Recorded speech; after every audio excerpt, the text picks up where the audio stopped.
Twitter could be adding a more expensive subscription that also verifies users. The diesel shortage is reaching crisis mode, and Gen Z is embracing rather snarky email sign-offs in the workplace. Steve Rappaport has those stories and more in today's Business Briefs. Elon Musk will revamp Twitter's user verification process and could reportedly start charging $20 a month for the blue check mark. Meanwhile, some celebrities are fleeing from the platform. Shonda Rhimes tweeting, "Not hanging around for whatever Elon has planned. Bye."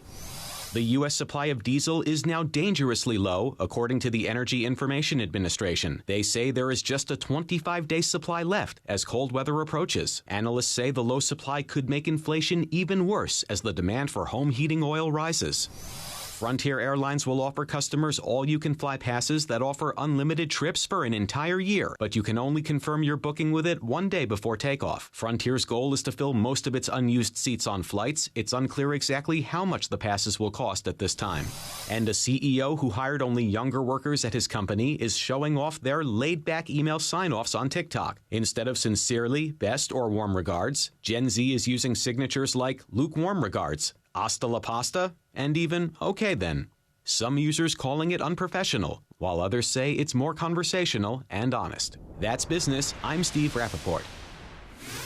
New data shows restaurants are closing sooner than they did before the pandemic. A report by analysis firm Data Essentials Firefly finds that restaurants across the country have cut back operating hours by almost 8% since 2019. Hundreds of thousands of dining establishments in the U.S. are open for 6.4 fewer hours a week. The report shows that nearly 60% of U.S. restaurants reduced their business hours since before the pandemic restrictions.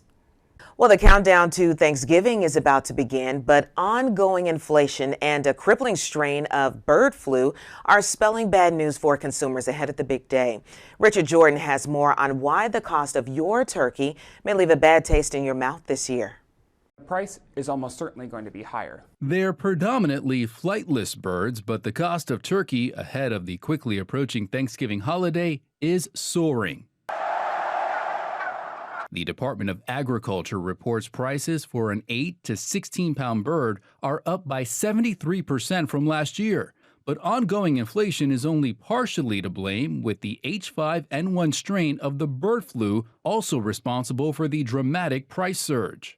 H5N1 is of significant concern because it causes significant morbidity and mortality in domestic birds. Although it poses low risk for people, bird flu is extremely contagious for turkeys, chickens, and several species of wild birds. Since January, cases have been reported in at least 43 states, with farms forced to kill millions of birds to try to stop the spread. The USDA reports more than 6 million of those killed were turkeys. We've heard everybody say, wow, the egg prices have gotten high this year, or the poultry prices have gotten high, or I can't find a turkey for Thanksgiving, and this is why. Wildlife experts say bird flu risk could worsen heading into winter as wild birds continue migrating, oftentimes landing near domesticated farms and spreading the virus along the way. But if bird flu cases don't elevate, analysts expect prices for next year may not be so painful. Looking into 2023, we're only expecting a 0 to 5% increase in turkey prices. Richard Jordan, Fox News. Still ahead, a look at the sticker shock coming for some families as cold weather sets in. That story and more after this.